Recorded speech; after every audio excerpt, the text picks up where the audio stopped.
Independent ডিজিটালে আপনাদের স্বাগত জানাচ্ছি। আমি আশিক হোসেন। আমাদের সাথে আজকে আলোচনা করতে যুক্ত আছেন ইন্ডিপেন্ডেন্ট ডিজিটালের প্রধান বার্তা সম্পাদক তানভীর সোহেল। তানভীর, আপনাকে স্বাগত জানাচ্ছি। তানভীর, আপনি জানেন যে আজকে শিক্ষার্থীদের একটি ছাত্র সংগঠন যাত্রা শুরু করতে যাচ্ছে। আমরা জানি যে বৈষম্য বিরোধী ছাত্র আন্দোলনের নেতাদেরকে নিয়ে এবং একই সাথে নাগরিক কমিটির নেতাদের সমন্বয়ে একটি রাজনৈতিক দলও কিন্তু আসছে। এই দুইটা সংগঠনের মধ্যে বা এই দুইটা সংগঠনের মধ্যে আপনি আসলে কোনো মিল দেখতে পান কিনা, বা এগুলো কি একই রকমের বা একই সূত্রে গাঁথা কিনা? আমার কাছে লাস্টের জায়গা থেকে আসি যে একই সূত্রে গাঁথা কিনা দুটো ব্যাপার, এবং খুব কাছাকাছি সময় কিন্তু, যেখানে বৈষম্য বিরোধী ছাত্র আন্দোলন এবং জাতীয় নাগরিক কমিটি 28 তারিখে দল গঠনের ঘোষণা দিতে যাচ্ছে আনুষ্ঠানিকভাবে। অন্যদিকে আজকে 26 তারিখ আজকে সেই দিন ছাত্রদের সংগঠনটি আত্মপ্রকাশ করতে যাচ্ছে। দুটি হয়তো পুরোপুরি মিল বলা যাবে না, কিন্তু যেহেতু তারা একই ধরনের আন্দোলনের মধ্য দিয়ে গড়ে ওঠা নেতৃত্ব, তারা একটা অংশ হয়তো এই যে সংগঠনটি গড়ে উঠতে চায়, তারা বলছে যে যারা সাধারণ ছাত্র ছিল, যারা ঠিক কোনো পক্ষে ছিল না, অর্থাৎ যারা, আপনি জানেন যে ওই আন্দোলনের সময় হয়তো বিএনপি ছাত্র সংগঠন, জামাত ইসলামের ছাত্র সংগঠন এবং বাম ছাত্র সংগঠন সহ বিভিন্ন দল এবং সংগঠনগুলো কিন্তু এই আন্দোলনটার সাথে যুক্ত হয়েছিল। এবং দেখা গেছে যে আন্দোলনের পরবর্তীতে যারা ছাত্র দলে ছিলেন তারা ছাত্র দলে ফিরে গেছেন, যারা বাম দলগুলোতে ছিলেন তারা সেইভাবে সেই সংগঠনগুলোর সঙ্গে তারা যুক্ত হয়েছেন। শিবির যারা ছিলেন তারা অনেকেই শিবিরে ব্যাক করেছেন, আবার কেউ কেউ হয়তো এইদিকেও আছেন। তো এই পরিস্থিতির মধ্য দিয়ে যে ছাত্র সংগঠনটির আত্মপ্রকাশ হতে যাচ্ছে, এবং খুব ইন্টারেস্টিং হচ্ছে এই যে যখন কিন্তু ঢাকা বিশ্ববিদ্যালয় সহ সব জায়গায় বলা হচ্ছে ছাত্র সংগঠন রাজনীতি বা ছাত্রদের রাজনীতিটাকে নিষিদ্ধের মধ্যে নিয়ে আসা হয়েছে যেন এটা করতে না পারে।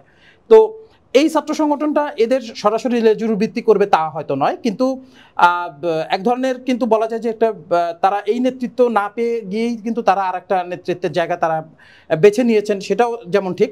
তবে তারা কিন্তু চলবেন, আমার কাছে মনে হয়েছে সব কিছু মিলায় তারা কিছুটা পাশাপাশি চলবেন। হয়তো সব বিষয়ে তারা একমত থাকবেন, একই অঙ্গ সংগঠন থাকবেন, দলের লেজুর সংগঠন থাকবেন, বিষয়টি তা হবে না। কিন্তু তারা দেখা যাবে যে আলটিমেট একটা পর্যায়ে এসে কিন্তু তারা যেহেতু একই ইস্যুতে একই জায়গায়, তাদের মূল জায়গাটা যেহেতু ভিতটা একই জায়গায়, সেই ভিতের কারণেই কিন্তু ভবিষ্যতে যে রাজনীতিক দল, সামনে নির্বাচনও এবং ছোটোখাটো যে আন্দোলনগুলো মোকাবেলা করতে হবে, নিজেদের আন্দোলনগুলো করতে হবে, সেখানে দেখা যাবে যে কিছু কিছু বিষয় তাদের অভিন্ন মত থাকার কারণেই তারা অনেকটা একসঙ্গে চলতে সহযোগিতা হবে। খেয়াল করেছেন নিশ্চয়ই যে বৈষম্য বিরোধী ছাত্র আন্দোলনের একটা বড় দাবি কিন্তু ছিল যে শিক্ষা প্রতিষ্ঠানগুলোতে ছাত্র রাজনীতি নিষিদ্ধ করা। সেখানে ছাত্রদের আবার একটি নতুন সংগঠন আসছে।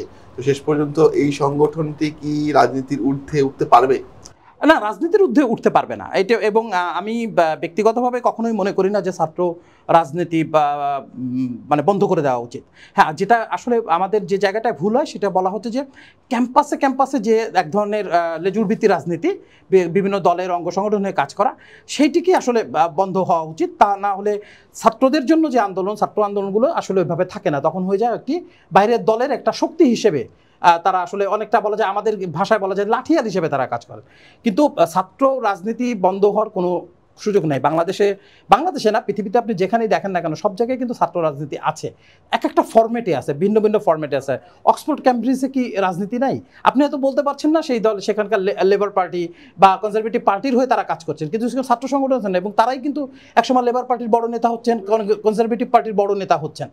এখানেও বাংলাদেশেও সেই প্যাটার্নটা এখানে জরুরি। পাশাপাশি আপনি যেহেতু যে বললেন যে ছাত্র রাজনীতি নিষিদ্ধ, তাহলে এই ছাত্র সংগঠনের কারণ কি?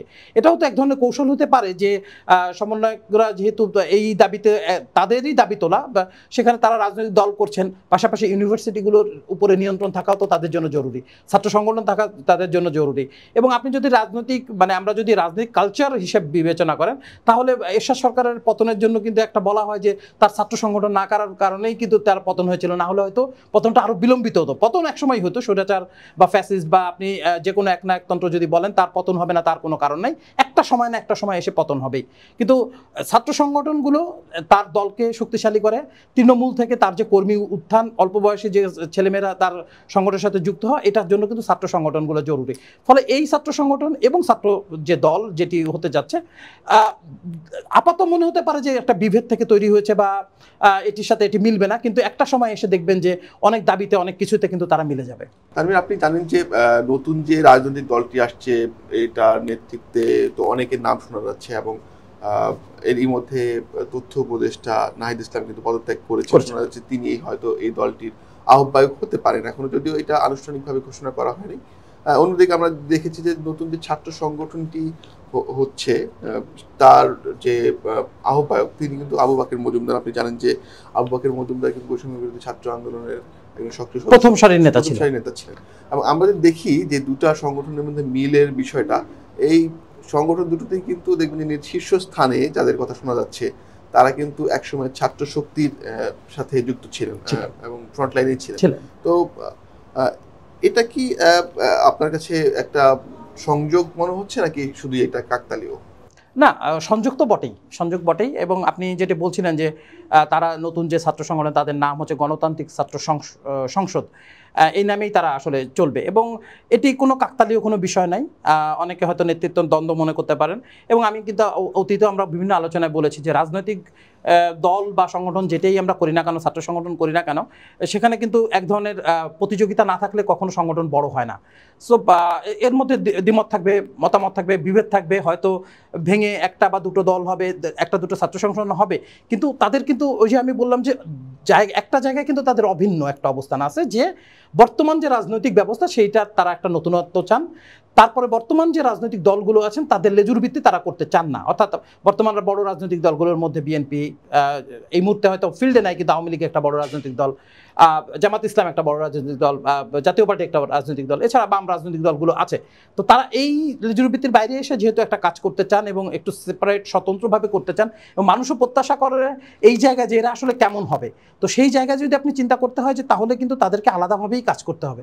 আর তাদের ছাত্র সংগঠন বলেন বা আদার সংগঠন বলেন সেটাও আলাদা থাকতে হবে, তাদের দলও আলাদা থাকতে হবে। যদি আপনি অন্য দলের সাথে মিশে যান তাহলে কিন্তু এর মধ্যে কোনো নতুনত্ব থাকবে না, তাহলে মানুষ কি দেখবে তাকে, বা তাহলে ওকে তাহলে আমি কেন বিএনপিকে ভোট দেবো না, কেন আওয়ামী লীগকে ভোট দেবো না, বা কেন আমি আমার জাতীয় পার্টিকে ভোট দেবো না, কেন আমি এই ছাত্রদের সংগঠনকে ভোট দেবো। এই কারণেই যে তাদের চাওয়া প্রত্যাশার জায়গাটা আলাদা, তারা নতুন কিছু আমাদের দেখাবে, সেই জায়গার জন্যই আমরা, এবং দল করতে হলে তাকে ব্যাপক সাপোর্ট থাকতে হবে। রাজনৈতিক দল এর আপনি যদি বলেন যে রাজনৈতিক আমরা যারা রাষ্ট্রবিজ্ঞান টুকটাক পড়াশোনা করেছেন তারা কিন্তু সবাই জানে যে একটা রাজনৈতিক দল গঠনের প্রধান উদ্দেশ্য কি।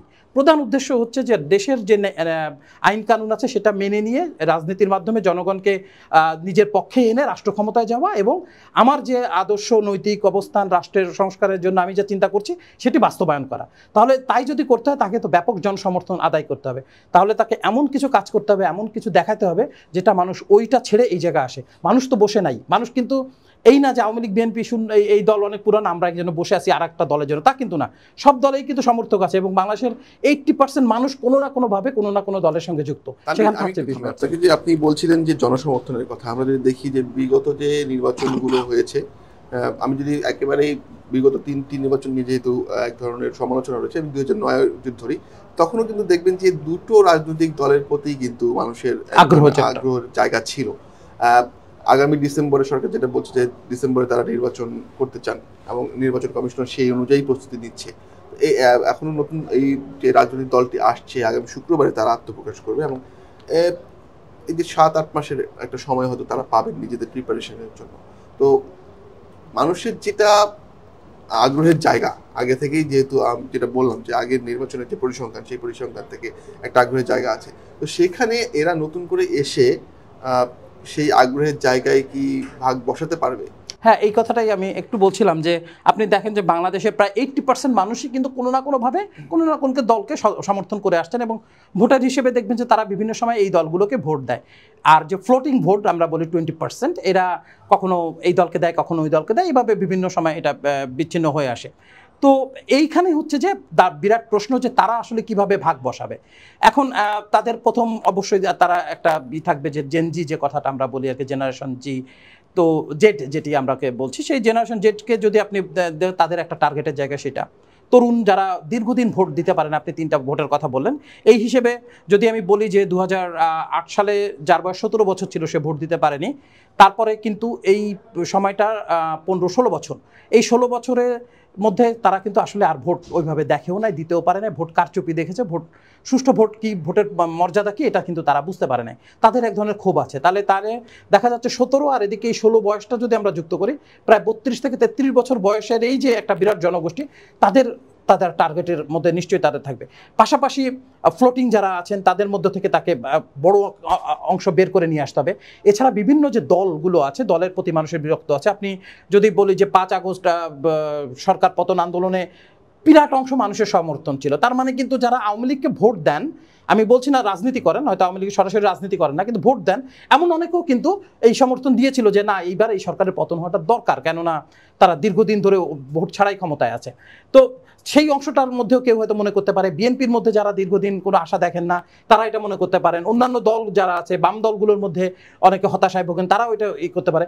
তো প্রত্যেককে তাদের টার্গেট করে করে এবং সব জায়গায় ওপেন রাখতে হবে যে হ্যাঁ, নির্দিষ্ট কিছু জায়গা থাকতে পারে, সেই জায়গাগুলো যেমন আওয়ামী লীগে যেমন বলা হয় যে আমরা যুদ্ধ অপরাধীদেরকে দলে টানবো না কখনো, তারা হয়তো একটা অবস্থান নিতে পারে যে এইরকম অল্প কিছু জায়গা অপরাধী এদেরকে বাদ দিয়ে সবার জন্য কিন্তু আপনাকে রাজনীতির জায়গাটা উন্মুক্ত রাখতে হবে।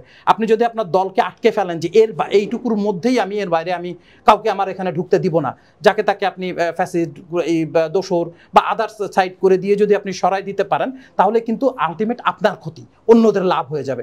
সো আপনাকে ওপেন রাখতে হবে যে অপরাধীদের আমি আশ্রয় দেব না, আমি যারা ঋণ খেলাপি তাদের আশ্রয় দিব না, ঘুষখোর দুর্নীতিবাজ প্রমাণিত এরকম লোকরা আমরা আশ্রয় দিব না।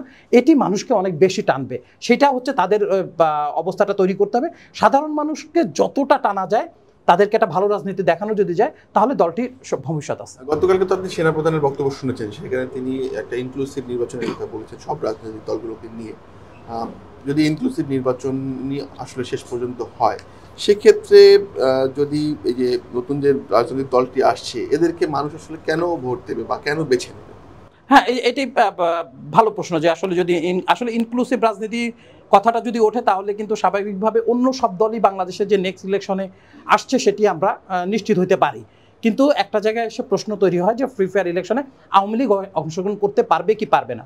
তো যদি এরকম বৃহৎ পরিসরে হয়, যেহেতু আওয়ামী লীগ এখনও নিযুক্ত কোনো রাজনৈতিক দল নাই, তো যদি বৃহৎ পরিসরে এই হয় যে অন্যান্য দলগুলোর সঙ্গে আওয়ামী লীগ যারা আছেন, মাঠে আছেন বা দেশের ভেতরে আছেন, যারা অপরাধের সাথে যুক্ত না, তারাও এই রাজনীতি করছেন এবং ইলেকশনে যুক্ত হচ্ছেন, তাহলে আসলে ভোটের অবস্থাটা কি হবে? সেখানে বিএনপি বড় দল আছে, আওয়ামী লীগ বড় দল আছে, এদিকে জামাত ইসলাম আছে, হেফাজত ইসলাম রাজনৈতিক দল না হলেও তাদের একটা প্রভাব আছে বিভিন্ন দলের সঙ্গে, জাতীয় পার্টি রয়ে গেছে। তাহলে এই দলকে কেন ভোট দিবে? এই দলকে এটাই বুঝাইতে হবে যে এই যে ভোট আপনারা বিভিন্ন সময় দিয়ে আসছেন, তারা কেউই সবাই এসে ক্ষমতায় যেতে চায়, তারা রাজনীতিটাকে এমনভাবে নিয়ে যেতে চায়, নিজেদের সম্পত্তি করতে চায়, নিজেদের পারিবারিক সম্পত্তিতে পরিণত করতে চায় একটা রাজনীতি, যেটা আমরা চাই না। আমরা চাই এই জায়গাটা থাকবে ওপেন, যে লোকটা আজকে জয়েন করবে সেও একদিন চিন্তা করতে পারে যে আমি এই দলের সভাপতি হব, বা আমি এই দলের প্রধান ব্যক্তি হব, আমি একদিন প্রধানমন্ত্রী হব এই দলের রাজনীতির মাধ্যমে। কিন্তু অন্যান্য রাজনৈতিক দলের মধ্যে এই সুযোগটা নাই। এবং পাশাপাশি যে বিচ্ছিন্নভাবে, যে মানে খুব বিচ্ছিন্নভাবে যে চাঁদাবাজি, লুটতরাজ, এই কাজগুলোর সঙ্গে যদি এরা যুক্ত না হয়, তাহলে কিন্তু ধীরে ধীরে মানুষ তাদের প্রতি আগ্রহ তৈরি হবে। হ্যাঁ, এটি হয়তো আপনি বলতে পারেন যে নেক্সট ইলেকশনেই যারা পারবে কিনা, সেটি আসলে প্রশ্ন সাপেক্ষ। কিন্তু রাজনীতির মাঠে যদি তারা থাকে এবং এটা ধরে রাখতে পারে, তাহলে আজ হোক কাল হোক দলটি ভালো করবে। আরেকটি বিষয় একেবারে শেষ একটা প্রশ্ন করে আপনাকে আসলে শেষ করতে চাই, সেটা হচ্ছে যে নতুন রাজনৈতিক দলটি আসার আগে কিন্তু একটা ছোট সমালোচনা তাদেরকে নিয়ে শুরু হয়েছে, যে তাদের বিরুদ্ধে যে সমালোচনাটা এখন সবচেয়ে বেশি মানুষ করছেন, সেটি হচ্ছে যে তারা কি মানে তাদের নেতৃত্বের একটি অংশ সরকারের থেকে এই রাজনৈতিক দলটি গঠন করলেন কিনা। আবার বিএনপিও কিন্তু একই সুরে কথা বলছে, এবং তারা অনেকটা বলতে যাচ্ছেন যে এই নতুন রাজনৈতিক দলটি কিংস পার্টি হচ্ছে কিনা, সেই প্রশ্ন কিন্তু তোলা হয়েছে। আসলে কি এই নতুন রাজনৈতিক দল কিংস পার্টি হতে যাচ্ছে? কিংস পার্টি আসলে এটা তো একটা ধারণা, কনসেপ্ট, যে সরকারের সুযোগ সুবিধা নিয়ে যে রাজনৈতিক দলটা হয় তাকে আমরা সহজভাবে বলি যে তাকে আমরা বলি কিংস পার্টি, এরকম একটা সংজ্ঞা যদি আমরা তৈরি করি। তো এটি আসলে বিএনপির, যদি বলি বিএনপি একটা কিংস পার্টি ছিল তার প্রতিষ্ঠাকালীন সময়, জাতীয় পার্টি বাংলাদেশে কিংস পার্টি হিসেবে প্রতিষ্ঠাকালীন সময় ছিল। বিএনপি কিন্তু বড় পরিসরে আছে, জাতীয় পার্টি হয়তো এত বড় পরিসরে নাই। সো কিংস পার্টির যে ধারণার কথা আমরা বলছি, সেটি হয়তো ঠিক যে তারা সরকারের থেকে সুযোগ সুবিধার মধ্য থেকে তারা আসছে। আবার এটাও তো ঠিক যে নাহিদ যিনি দলের প্রধান হতে যাচ্ছেন, তিনি কিন্তু পদ ছেড়ে দিয়েছেন প্রধান হওয়ার আগেই। সো সে যদি একটা নতুন রাজনৈতিক দল গঠন করে, এখানে আমি কোনোভাবেই সরকারের সাথে মিলে তিনি করছেন, এটা কিন্তু আপনি আর বলার অপেক্ষা রাখে না, মানে বলতে পারবেন না। কিন্তু কথা হচ্ছে, হ্যাঁ, সরকার তাদেরকে সাপোর্ট দিচ্ছেন বা নানাভাবে সহায়তা করছেন, এটা খুবই সত্য কথা। কিন্তু কিংস পার্টি হলো আর যেটাই হলো সেটা টিকে থাকা কিন্তু কিংস পার্টির উপর ডিপেন্ড করবে না, তার নেতৃত্বের উপর ডিপেন্ড করবে। আমরা দুটো উদাহরণই দিলাম যে জাতীয় পার্টি কিন্তু হারিয়ে যাচ্ছে প্রায়, কিন্তু বিএনপি সবচেয়ে বড়ভাবে আছে, বিপুল ভাবে আছে, বারবার তারা ক্ষমতায় যাচ্ছে এবং এখনো জনপ্রিয়, এবং বলা হচ্ছে যে এখন নির্বাচন হলে তো তারাই হয়তো ক্ষমতায় যাবে। তাহলে ডিপেন্ড করছে যে আমি মানুষকে কতটা আমার দিকে আনতে পারছি। এরা এই ছাত্রদের প্রতি যে মানুষের একটা নতুন ধারণা তৈরি হয়েছিল শুরুর থেকে, আমি যদি বলি 5 আগস্ট থেকে, সেটি হয়তো নানা উত্থান পতন চড়াই উতরাই থাকবে, কিন্তু তারা যদি এটাকে ফিরাই নিয়ে আসতে পারে তাদের দিকে, তাহলে এটা অবশ্যই টিকে যাবে। কিন্তু এটি আসলে সময়ের জন্য অপেক্ষা করতে হবে, টিকবে কি টিকবে না। তারা তাদের মতো করে যদি দেখাতে পারে তাহলে তখন আর এই কিংস পার্টি তকমা তাদের গায়ে থাকবে না, তারা আসলেই একটা গণমানুষের দল হবে। আর যদি কোনো কারণে ওই গতানুগতিক ধারার মধ্যেই পড়ে যায় তাহলে তো হারিয়ে যাবে, এবং সবাই বলবে যে এর আগে অনেক কিংস পার্টি হারিয়ে গেছে, এটাও তাই একই রকম হয়ে গেছে, তখন উদাহরণটা এইভাবেই টানবে মানুষ। অনেক ধন্যবাদ তানভীর, আবার অনেক সাথে কথা হবে। আজ এ পর্যন্তই, দেখা হবে পরবর্তী আয়োজনে। ইন্ডিপেন্ডেন্ট ডিজিটালের সঙ্গেই থাকুন।